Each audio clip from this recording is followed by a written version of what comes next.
right. Good evening, everyone, and welcome back to the Dungan-Mott Music and Movie Podcast, episode 10. This week was my pick. So this week I chose 1985's Aerosmith, Done with Mirrors. But before we go any further, with me today, as usual, is Mr. Stephen Mott. How you doing, Stephen? Great drummer. All righty.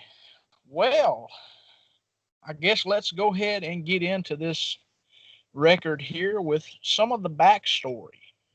This has a very interesting backstory. This was the first to feature Brad Whitford and Joe Perry. Joe Perry left in 79 and Brad Whitford left in 81. The first to be featured, the first album by the band to be featured on Geffen Records. And it was intended as their comeback record. But spoiler alert, it just didn't work out that way. Produced by Ted Templeman, who was famous for producing Van Halen most of all, but Doobie Brothers and Montrose are two of his bigger artists that he's produced.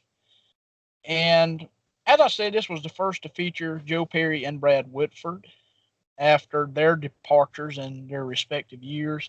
This is a reunion album, very early reunion album for bands. And spoiler alert, I like this album, but I think it has some very, very huge issues. And I'll get into that as we get into the songs on this album.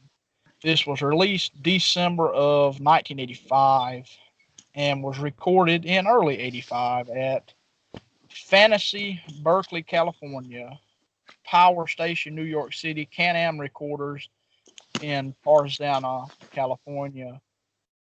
And yeah, this is kind of a cult album if there ever was one. The production, of course, like I said earlier, by Ted Templeman. He done something very interesting with this band. He wanted to capture the band's aggressive, kind of out of control freight train sound. I'm quoting exactly what it says on Wikipedia here.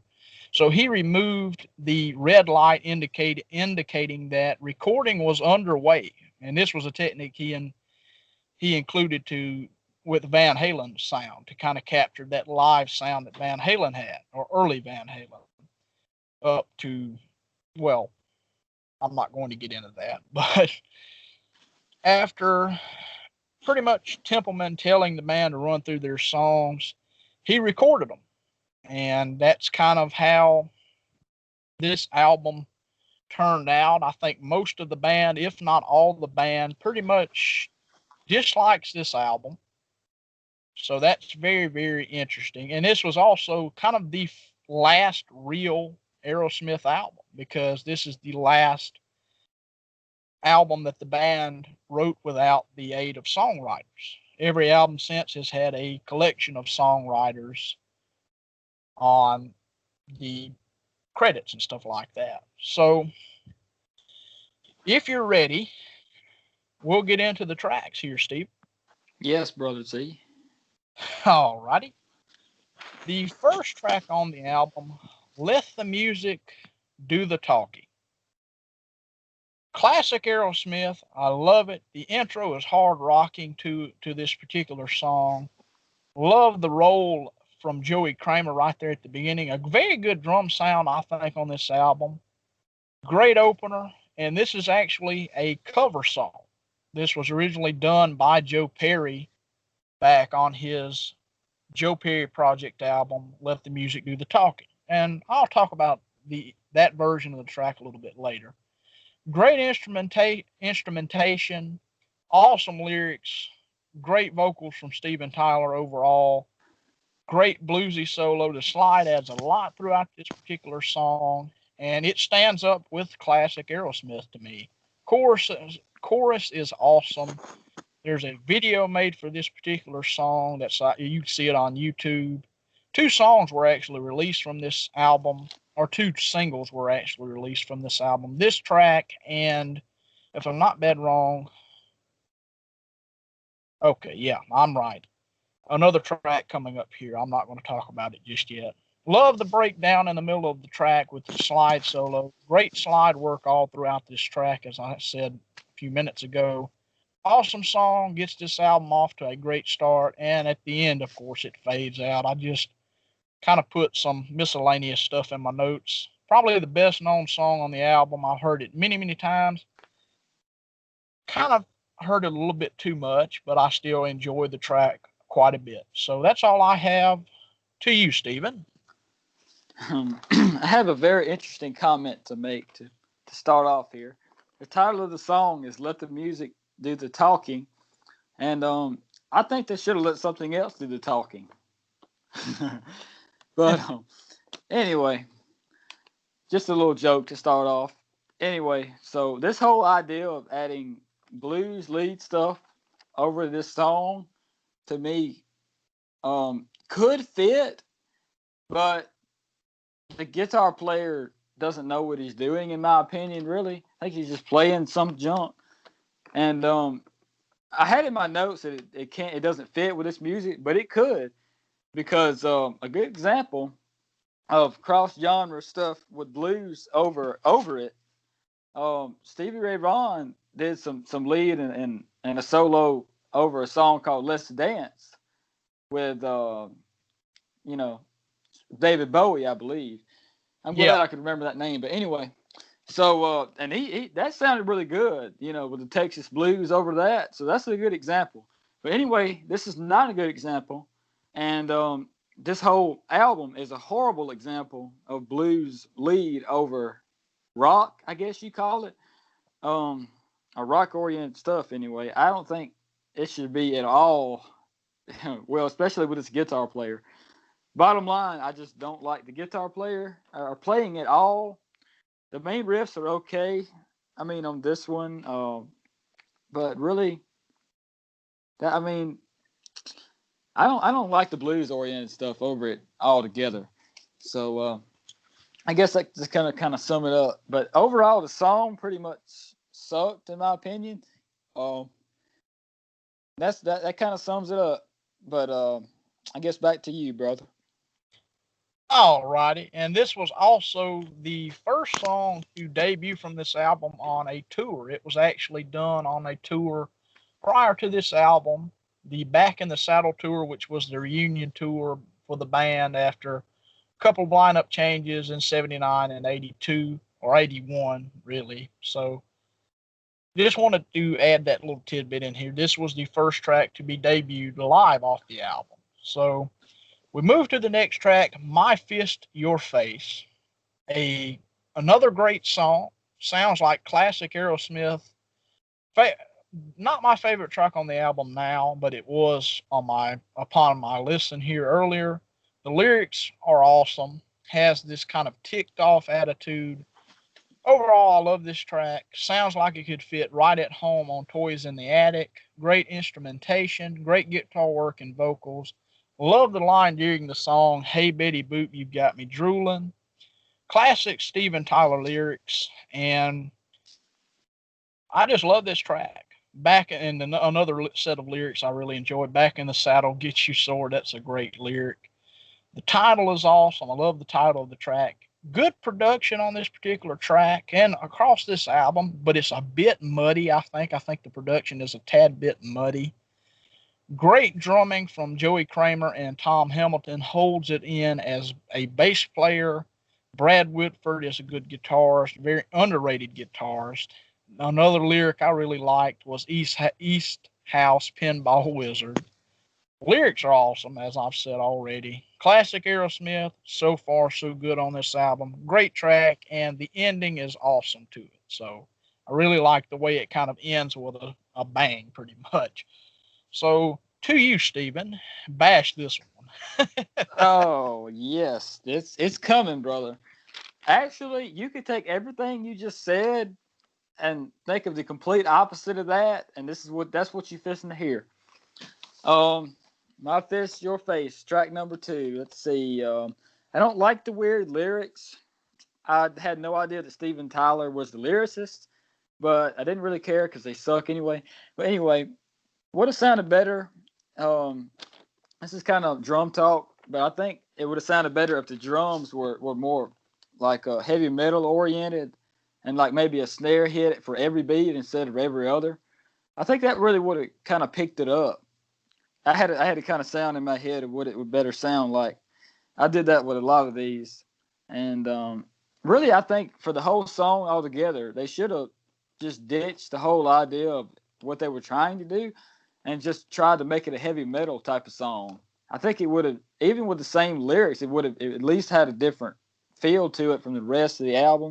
I feel like the whole album just kind of drags if you listen to it all the way through, because the tempo doesn't really change a lot. It's all sort of the same tempo. And speaking of the same, it seems like to me that Steven Tyler is, I mean, obviously he can sing and he can do what he wants to with his voice, and he just doesn't. He just, to me, I mean, he sings high on this album, really high, but it's like he tries to do the same exact thing with his voice on every song. It almost seems like the same song with his vocals, to me. But anyway, let's see. I got even more on the back here. With this one, the slide doesn't really belong, and it wasn't even played the right way with the rock style of music. Tried to sound too bluesy with it, and I'm reading it verbatim here. And the tempo, I already said this, but the tempo would have sounded better if it was way faster. So there you go. That's track number 2 for me, brother. Okay. You had it really planned out there, didn't you? Oh, yes. All right. And the lyrics were written, well, this track was written by Steven Tyler and Joe Perry, Tyler Perry. Oh, gosh. That's a stupid reference, but overall, this was actually another one that was performed live, and I believe there's behind the scenes footage out there on YouTube of them doing, kind of making or recording this song in the studio. So I believe it's out there. I haven't looked, but I remember seeing it. There's also a great video made by Ralph Vieira of this track. So yeah, then we move to the next track, Shame on You. Before we move to that track, I feel like I'm forgetting something on my Fist Your Face. If I have, I'll come back to it later in the album or at the end. So, Shame on You, I mistakenly wrote it as Shame, Shame, Shame in my notes. Kind of a dip in quality for me. The opening riff is pretty cool. Kind of a straightforward rocker, has a interesting groove to it. But this and every other song on this album except for one track sounds very unfinished. It's a good song, but sounds unfinished and had potential if they would have worked things out. I kind of blame that on the production, the producer and the band really not meshing real well together. The drum sounds really cool on this track. I like the drum sound, great drumming, very John Bonham-esque. Lyrics are classic Tyler, kind of repetitive, but I can hang with it. Very good solo with the whammy bar and everything. Good song, but as I said, kind of a dip in quality. Comparing it to the first 2 tracks, once again, I put in my notes very repetitive. Good guitar. I put in here again, sounds unfinished. I'll say that again. You hear that a lot throughout the rest of this review. I like the lyric, "Am I in heaven or Miami Vice?" I thought that was kind of a off the wall, kind of weird line, I guess you could say. Another that sounds like it could be on either Toys in the Attic or actually Draw the Line, actually, too. So that's all I've got for this song. So to you, Stephen. Let the bashing begin. All right, Shame on You, number 3, correct? So, Yep. all right. The main riff is very typical sounding of a rock song. And honestly, does anyone even know what the lyrics even mean? So, to the back. They need a new lead guitarist, period. He absolutely sucks. The main riff seems to drag on. It's just played over and over and over again. And the chorus seems to be the only thing the song ever amounts to. It's like they play the chorus like 10 times through the whole thing. It seems like, I mean, I know that's not really the case, but just listening to it all the way through, it's just the way it seems. It's just over and over. I wouldn't be surprised if they played the chorus 10, I mean, not 10, but probably like 4 times, 4 or 5. So really, the structure and everything about this song sucks. The only thing I like about this whole album in general is the drumming. The drumming is pretty good. Like, except, well, the first track I had a little bit of a problem with the tempo and the drumming style a little bit, but overall I like the drummer. I don't even know who it is, but just a little tidbit there. So back to you, brother. All right, and the chorus is what I really meant by so repetitive, because really there's no twist and turns. It just they always go back to that chorus throughout the whole track, and that's kind of the centerpiece of the song. But then we move to track number 4. The Reason a Dog has a cool groove to it starting out, but it's another one that sounds really unfinished. Really like the groove and the lyrics on it. Good track. The title's very interesting. Sounds kind of like what they would do on the next couple of albums with Permanent Vacation and Pump. The sound is kind of a cross between Night in the Ruts and Rock in a Hard Place, which were the 2 previous albums. And I mean that as a whole. I think this sounds very much, the sound of this album and the way the writing is very much kind of like those previous, kind of a cross between those previous 2 albums. The chorus is pretty cool. The lyrics are really good, I think. I remember the lyric in here, "You might get shot when you're shooting the breeze." I thought that was kind of a weird, kind of off the wall lyric. I'm trying to think of the word. I can't think of the exact word I want to use. Ditzy lyric.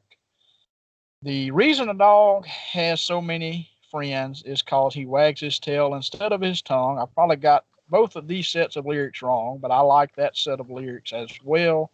Love the breakdown in the middle. The bridge sounds a lot like the next album as well. Good track overall. Dig the lyrics, as I've said before. The bark at the end is kind of amusing. Ending sounds very much unfinished. It sounds like they just ended it, just found a way to end it and ended it. And I think it's kind of better than the previous song. So to you, Stephen, The Reason a Dog. All right, track number 4, right? Okay. So, very unique chord progression. I've never heard anything like that before, which I kind of sort of like it, but then again, they should have stuck to that principle. I think this one couldn't really decide whether it was going to be a ballad or just another typical rock sounding song. I think it should have stuck to being a ballad, to be honest. It's like they were kind of on the very verge of just making it a overall, sort of pop sounding ballad or something. They should have really went that direction.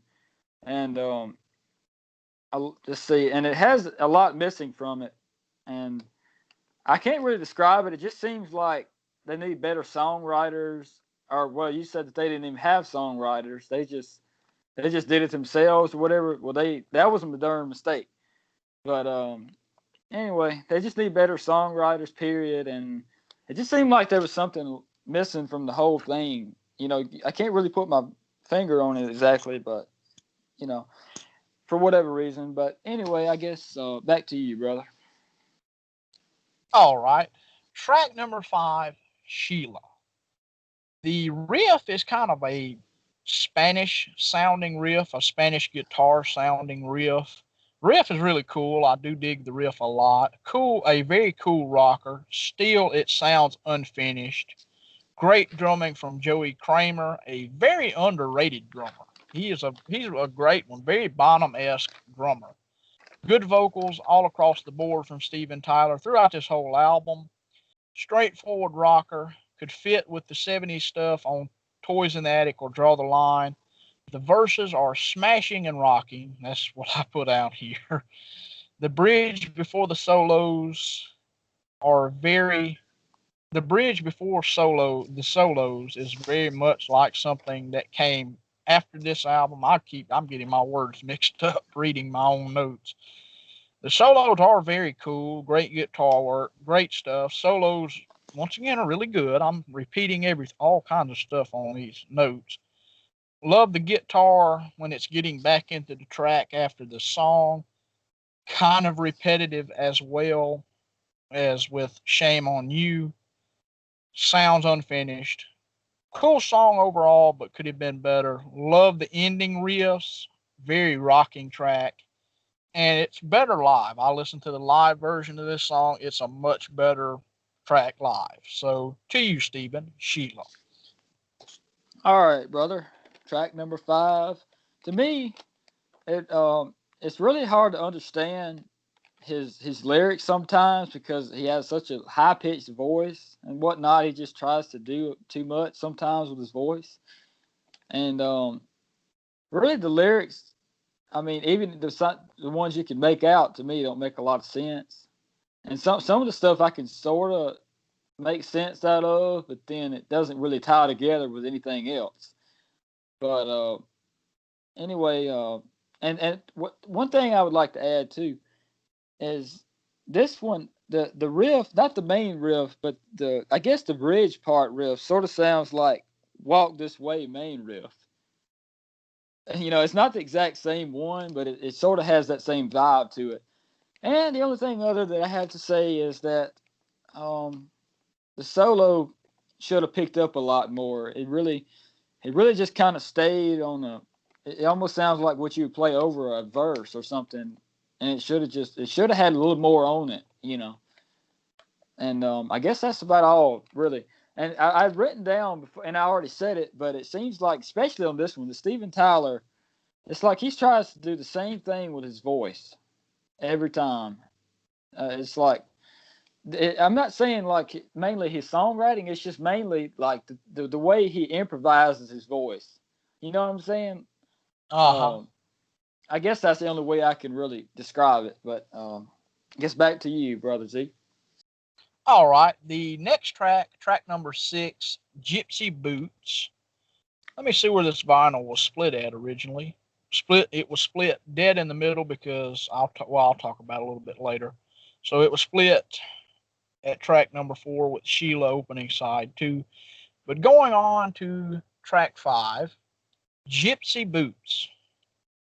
A cool riff getting into the song, then dives into something totally different sounding. This one very much sounds like it could fit right at home on Permanent Vacation or something from the 70s. Chorus is very much late 80s Aerosmith sounding. Verses are cool, lyrics are really cool. Kind of, once again, sounds unfinished. The bridge is interesting.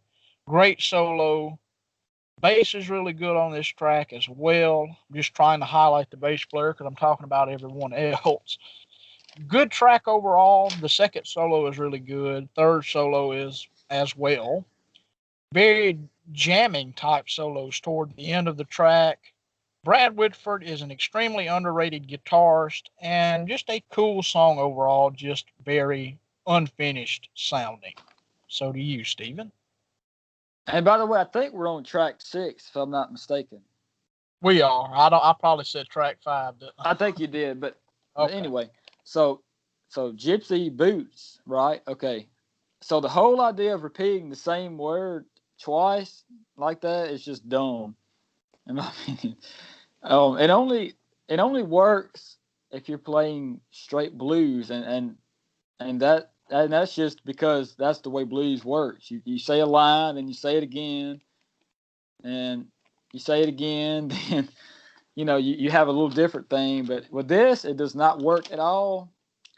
And also the whole thing, especially the whole album, I mean, was especially this one I have in parentheses was a complete train wreck from the start, from the songwriting point of view, all the way up until the album, studio execution.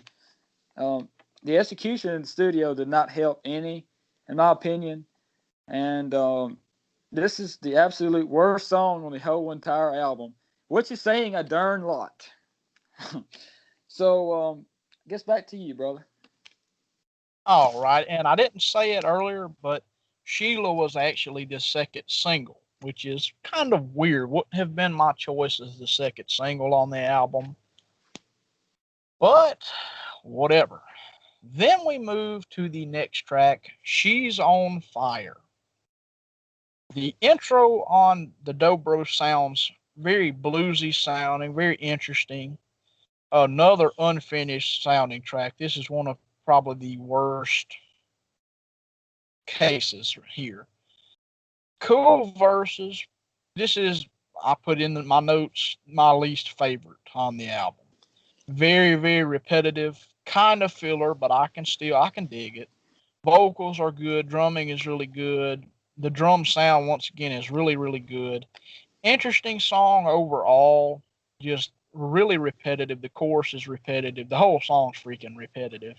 Solos are cool. Good song overall. They actually do this song slower, and it translates better live to me. I listened to a live version of this song. There's a soundboard recording on YouTube from, I believe, Worcester or something like one of those places, and it's a good. Don't quote me on that, but it's a good show, good sounding show, and it was supposedly recorded for a live album that just never came into fruition. But I think it goes over a lot better live, and I think that they actually took a lot of these songs and kind of finished them and fleshed them out more live than in the studio. So that's my thoughts on She's on Fire. To you, Stephen. All right, brother Z. Number 7. Track number 7. This is the exact words now. The stupidest main riff ever. Trying to be something they're not, pretty much. Especially with the main riff. And I guess they were trying to be kind of deep roots blues with it, and it kind of failed miserably. And whoever the guitarist are suck at blues. They need to rethink their whole life. But anyway, that's an exaggeration, but you get the point. And the only other thing, I have a little tidbit on the top because I ran out of room. Number 7 track. The song sucks too. It's just dumb lyrics. The song overall, the structure is dumb, like you said, repetitive. That's about it. Back to you, brother. All right, and you probably heard me clear my throat several times throughout this episode, but so sorry for the listeners. But we're moving to the next track, track number 8, and the final track on the original vinyl versions of this, The Hop. Love this freaking song. This is the return to greatness for me on the album. The best song on this album. I said originally, My Fist Your Face was my favorite at first listening to it. As I got through the album, when I landed on this track, this is my freaking favorite track on the album. A rocking song from start to finish. Best song on the album. By far, best song on the album. Lyrics are awesome. I put in capital letters, The Hop with exclamation marks, excuse me. The live version is really good as well. First solo is great, has this kind of double bass shuffle throughout the track. Classic Aerosmith, vocals and drumming are great. Bass is a straightforward rocking bass line. Amazing song. Rock and roll in capital letters is what I put. Harmonica adds to this song. It's awesome. Love it. Great. I put in my notes. Second solo is really good as well. Best song on the album, I put once again in my notes. Hard rocking song, love it, and that's it, Stephen. So do you. I only have 2 things to say about this song. Well, actually 3. First of all, sucked. Second of all, the guitarist needs a lesson in playing the blues. And third of all, the guitarist, or any of them, except for Steven Tyler, did not need to quit their day job. They need to go back to it. And that's it for me. Back to you, brother. Okay, then we move to track number 9. And this was eventually put on vinyl versions because I've heard of vinyl versions having this song on it. Darkness, the last track on the album. Very interesting sounding song. The piano intro is pretty interesting, pretty cool. This has a very close feel to the ending of the last track, and for the life of me, I can't remember what the name of that song was, as I just said, left off of the vinyl version, except in some pressings. Good song, but another that was kind of unfinished. Lyrics are cool. God, I'm in love, I'm in love. That was repeated throughout this track quite a bit. The breakdown after the chorus is really cool sounding. Cool solos. The song kind of is a little bit haunting sounding in a way. The bridge is really cool. Cool solo after the bridge. Overall, a good song, but sounds unfinished like most of the tracks on this album. The second breakdown is cool with the solo. And a pretty cool closer to the album, and it just fades away. So that's my thoughts on the closer, Darkness. I'm sure Steven's going to take it into a much darker place. So here's to you, Steven. Here's Darkness. Oh yes, yeah, I like that. That's pretty cool. But anyway, the solo, which I put the word solo in quotation marks because if that's what you would call it, the solo sucked. Stupid song. Seemed to go nowhere. The only thing I liked a little bit about this song was the drumming. And that's just because the drummer was, pretty not I don't want to say average, but I mean he just played it like the typical way you're supposed to play it and it went over well, which, is the opposite of what you can say for all the other parts of the band for this whole thing. And basically I'm just trying to say, like, they tried to do too much with it, a cross genre between blues and rock. And I guess that's sort of what Aerosmith is built on. And it really didn't work with this album at all. They needed a new guitarist, new lyricist, songwriters. Probably Steven Tyler. If he had some songwriters, it would have turned out better.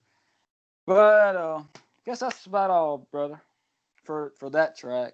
And I guess for the whole album, I'm gonna go ahead and say I give this a complete 0 out of 10. And and I know there's 9 songs, but it sucked. It sucked so bad that normally I would say 0 out of 9 if there was like 9 songs. But it sucked so bad, I'm gonna just stretch it out to 10. Like I'm gonna just give it that one more point just to deduct off of it. So 0 out of 10. So what about you, brother? Well, before I get into my final rating, I talked about in the first track there is 2 versions. There's an original version. So I went and listened to this version for the first time. It's very new wave-ish sounding. It's the title track, of course, of that album. Let the Music Do the Talking is the song I'm talking about, the Joe Perry Project version.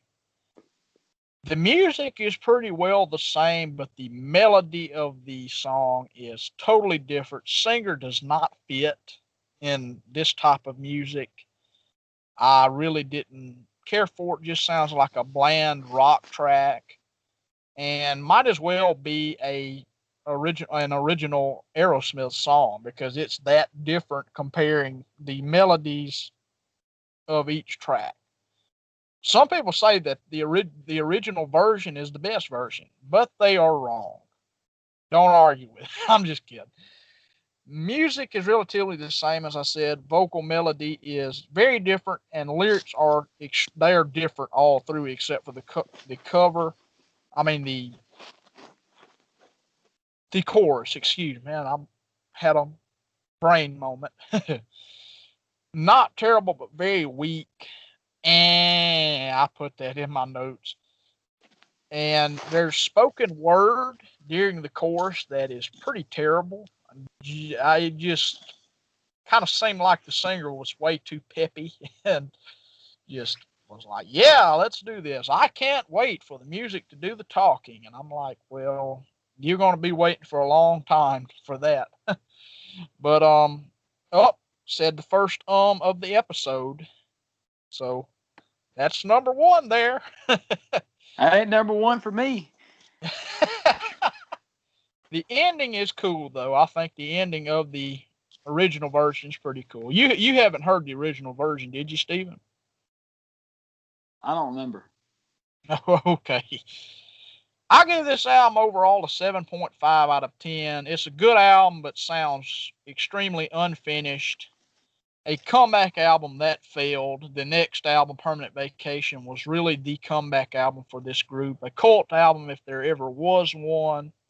This is actually one of the first Aerosmith albums that I heard. I think the first Aerosmith album I heard was Permanent Vacation. As I told you earlier, Stephen, before we started recording, I got my CD at a dollar store for like $2. The case was broken and pretty well it had been sitting in the store for about 100 years and hadn't been bought.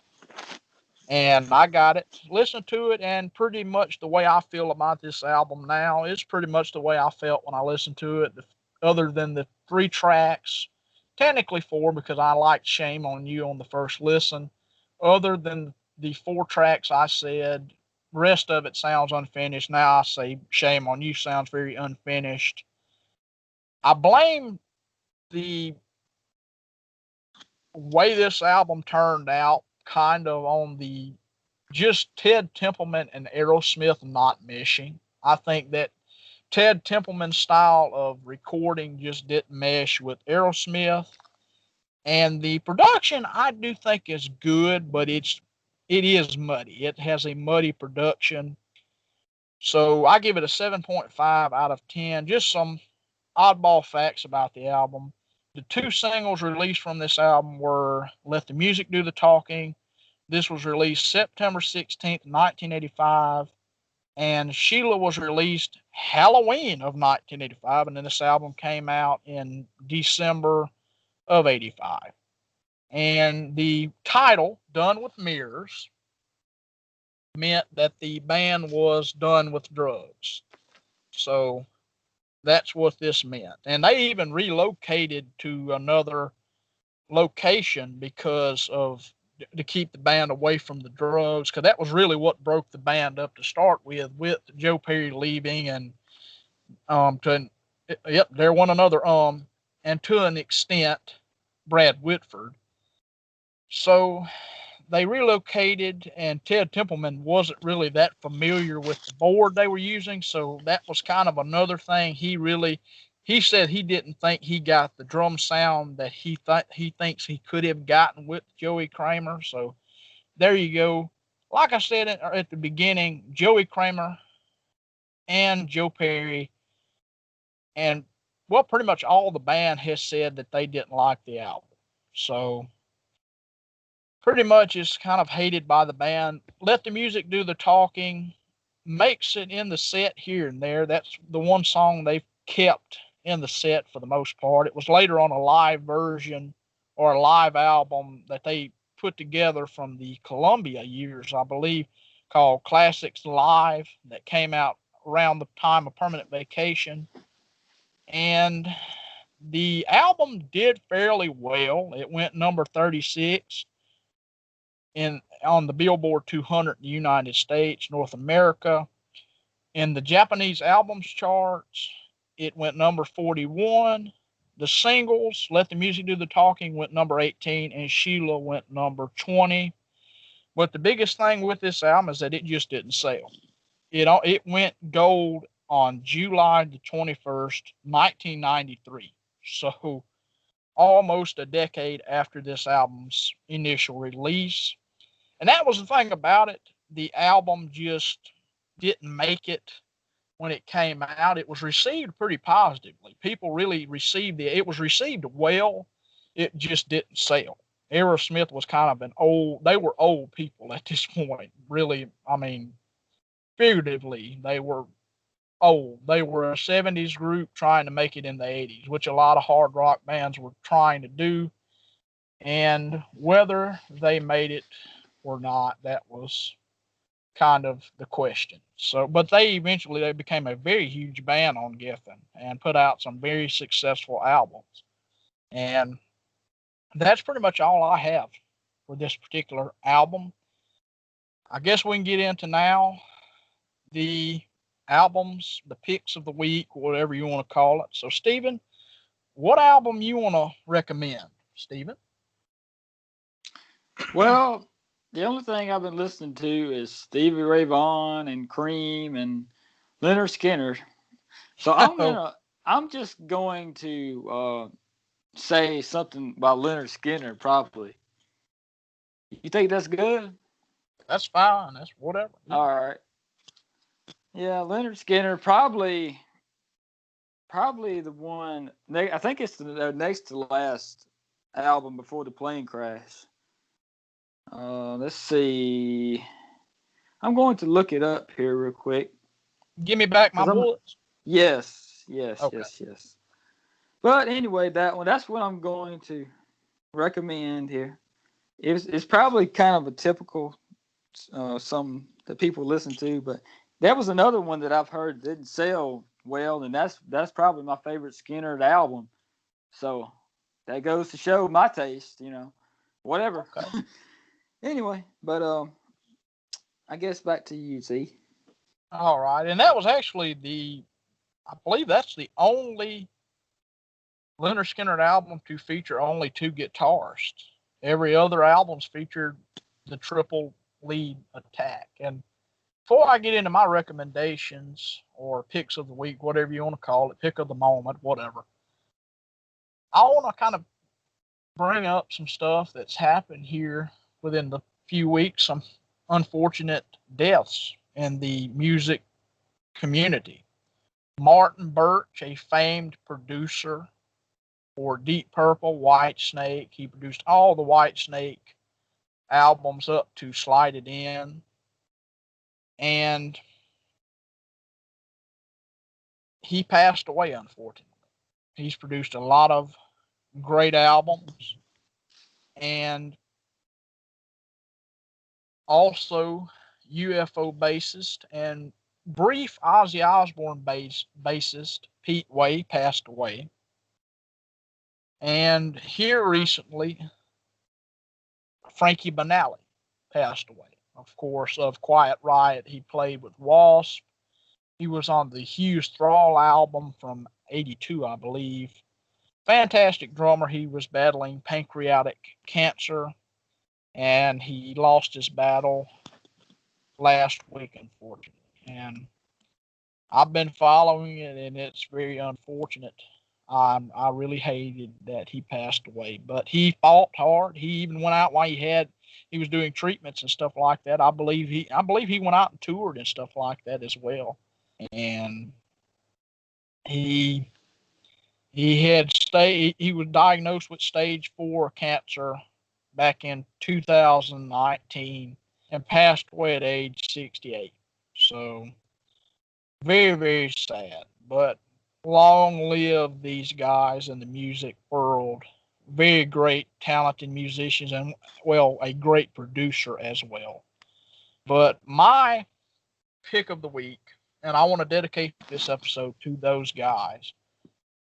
So this is dedicated to the memory of Pete Way, Frankie Banali, and Martin Birch. But getting into my pick of the week, I'm going to pick one I was initially going to pick one that was kind of related to this album, but thinking about it, I'm going to pick one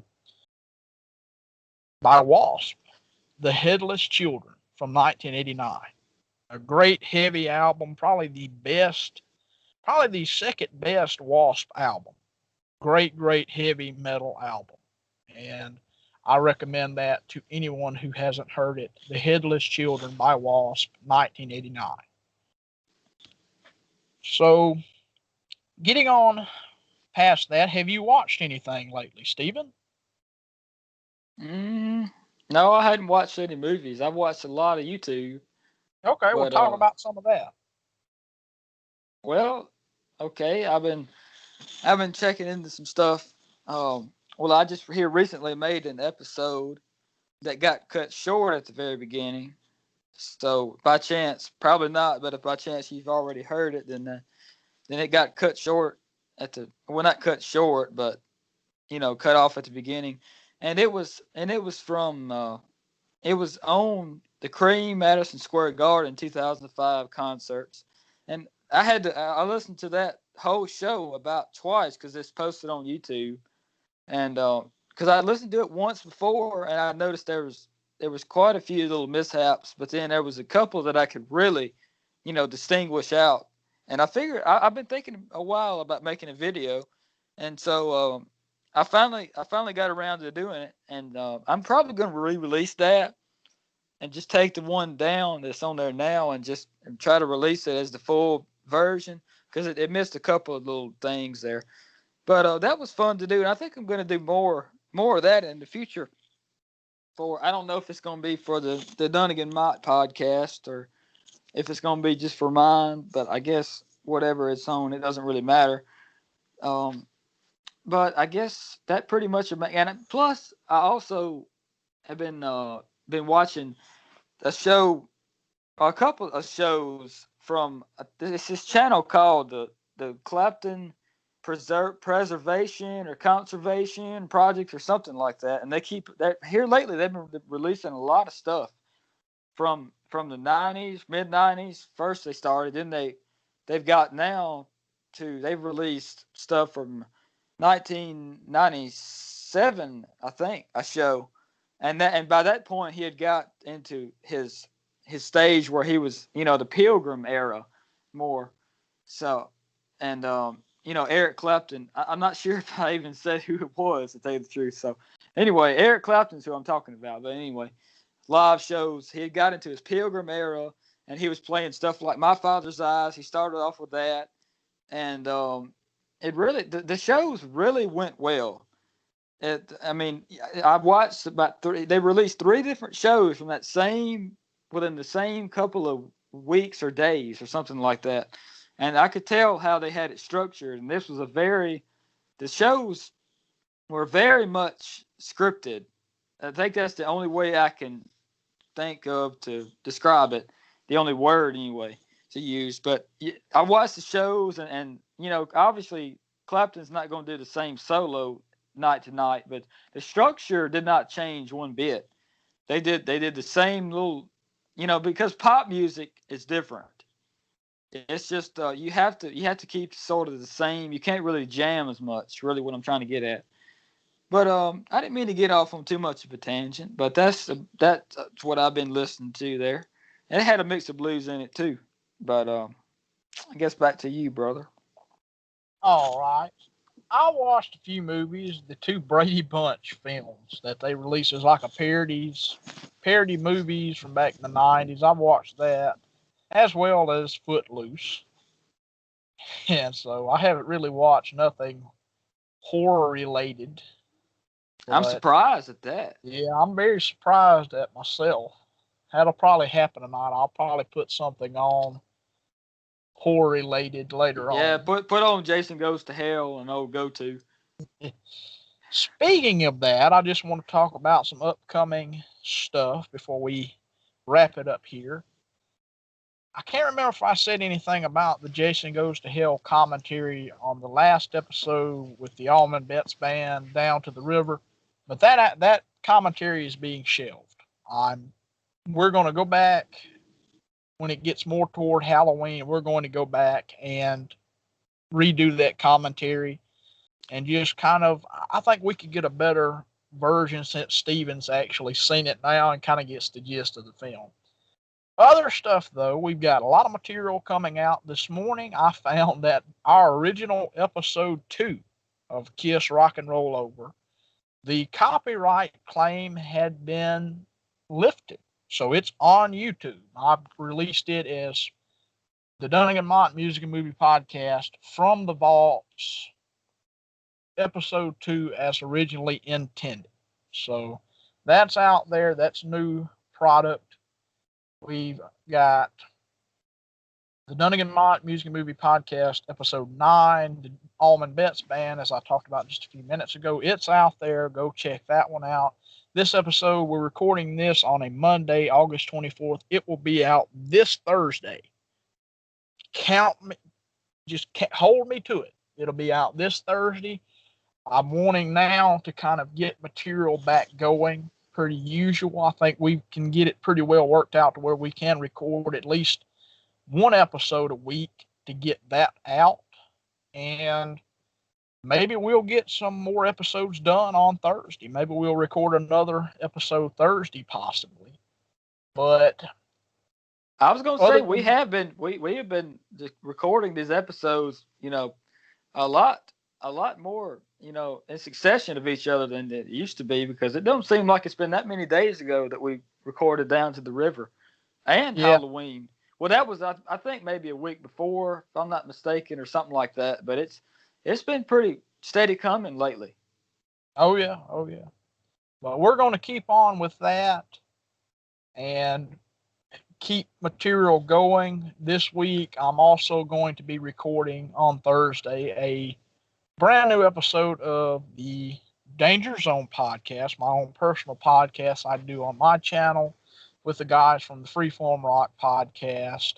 And we're going to be talking the Van Halen discography. So Van Hagar, Van Halen with Roth, Van Sharon, everything. We're just going to sit down and just shoot the bull, talk about Van Halen. And the Danger Zone Reviews Season 2 is coming. First episode has been revealed. It will be 1974's Deep Purple Burn. Has not been recorded just yet, but it will be up very, very soon. And looking forward for people to see that. I'm going to try to include more of my physical appearance in the videos and just do a little bit more messing around with some of the stuff and get a good format going for the viewers. Also got the second episode of the Danger Zone podcast going out there on YouTube now. Whitesnake's 1978 album Trouble, their debut studio album. So we've got plenty of material in the making. And also, I've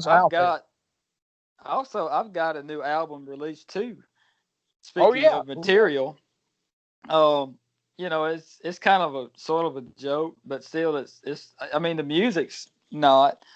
But if you look at the album, you can see I was in a pretty silly mood when I made the album stuff. I mean, not the music, but the overall cover and stuff.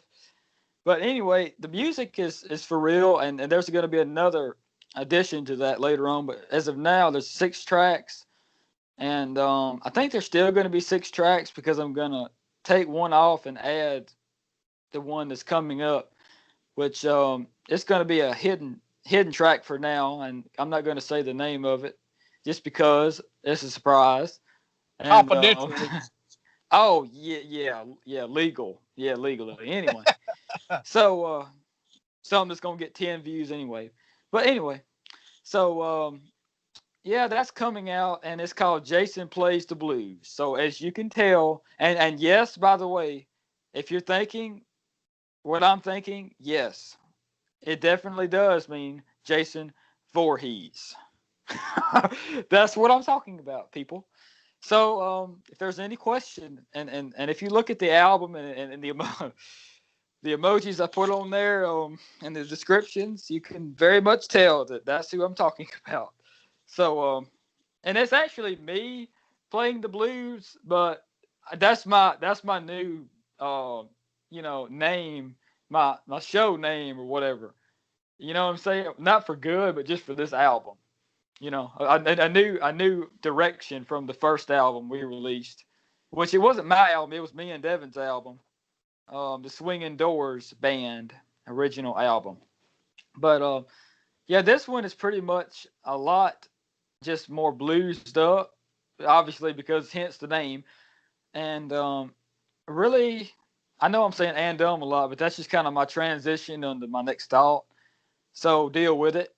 Not to you, Devin, but to the audience. But anyway, so pretty much that's the album. It's only 6 songs. It's going to be 6 songs when that other track is released, and then I'm going to terminate the last track on it, I think, which is a 15-minute drum solo by me on GarageBand, which is I did that just because to fill up space, just messing around, and that's about it, brother. Just go check out that album, and I know it looks dumb, but you might actually like it, people. So check that out. Back to you, brother. All righty. So we got plenty of material for you to go check out. So we're slowly getting pretty frequent material back up. We've got a lot of different stuff coming in the future. Me and Stevens talked about when it gets more toward Halloween, even between the podcast and my channel, I want to do some commentaries. So I want to kind of do some different commentaries for Halloween, of course, horror movies, and then a couple of movies that are not actually horror. Some movies I've got in mind, of course, I've talked about Jason Goes to Hell, Batman Forever, which is kind of a horror film. I mean, not a horror film, a Halloween type film, because Halloween happens in that film, actually. And maybe Halloween 2, possibly. So we've got a lot of different possible things coming.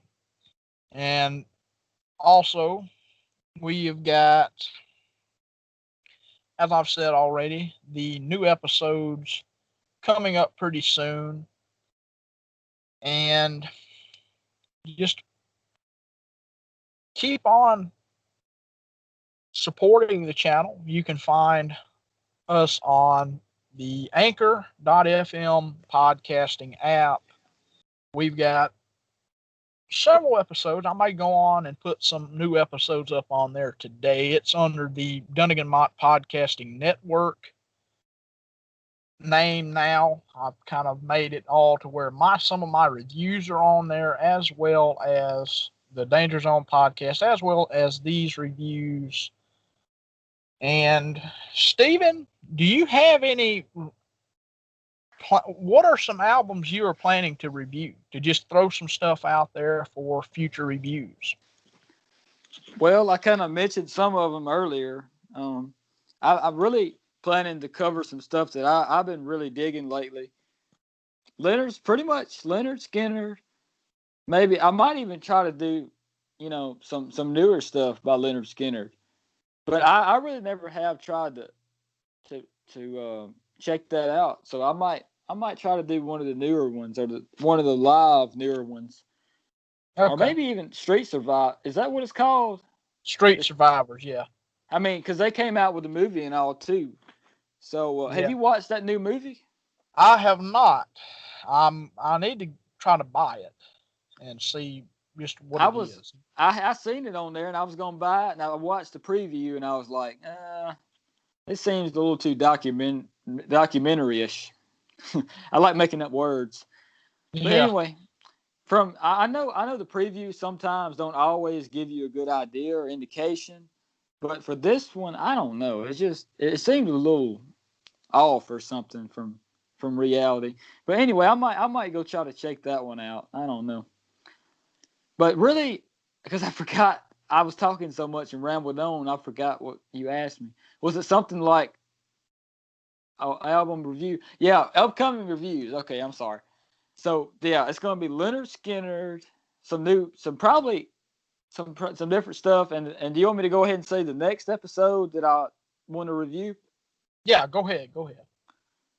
Okay. Now he had said something earlier that I didn't know about this album, that it was released after the death of Stevie Ray Vaughan, but one called "The Sky Is Crying." It seemed like a pretty legit album to me. Every time there's a few on there that seem like rejects, but they're still pretty good. It's pretty good content. You can't go wrong with SRV. So that's the upcoming one next that I plan to, or we plan to do anyway. And that's what amounts to. I think Lynyrd Skynyrd, and then Southern rock. I'm going to stick to that. Kind of like we said before, we might try to stick to like one genre or one era rather. So I think that might be the next couple of ones that I do based on Southern rock or so blues, rock and blues or whatever. So to you, brother. All right, some upcoming episodes I wouldn't mind doing here coming soon. Alice Cooper's Constrictor album and the self-titled The Firm record, which is Jimmy Page, Paul Rogers, Chris Slade, and Tony Franklin. And I'm also interested to do the first Montrose record, which is of course Sammy Hagar, Ronnie Montrose, Bill Church, and Denny Carmassi. And those are three that I'm interested in doing coming up soon. So we'll dive in. Constrictor and The Firm are both 80s, and Montrose is 70s. So just look out for that. We'll be up with these reviews coming soon. We've got a lot of stuff lined up for you, a lot of material coming up. You can find us.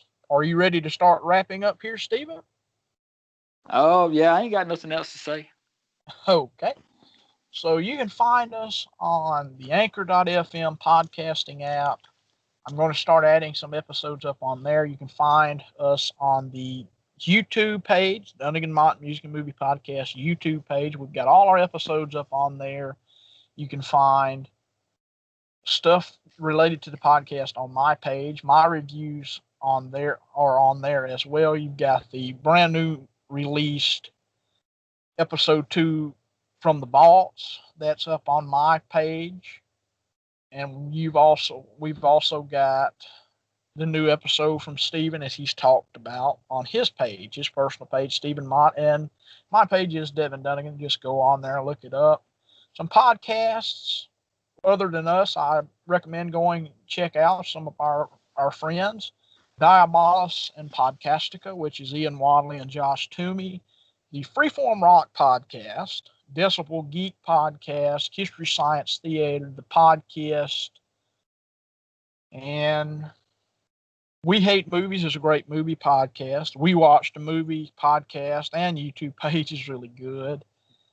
The Revival House Network is really cool as well. I'll put some of these in the description below for you to go check out at some point or other. But please, if you go check them out, please don't forget about us as well. We're out there too. So with that said, we hope you enjoy this episode. It's been a relatively long episode. We're recording about an hour and 5 minutes, hour and 6 minutes now.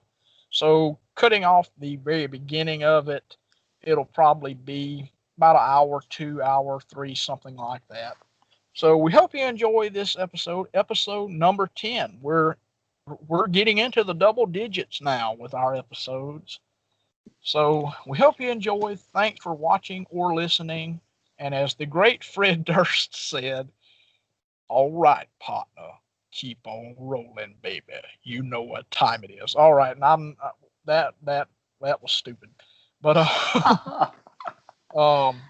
but just remember that Fred Durst is the king of rock and roll. I'm telling you, what I'm talking about is true. I'm screwing around, but we hope you enjoyed this podcast, and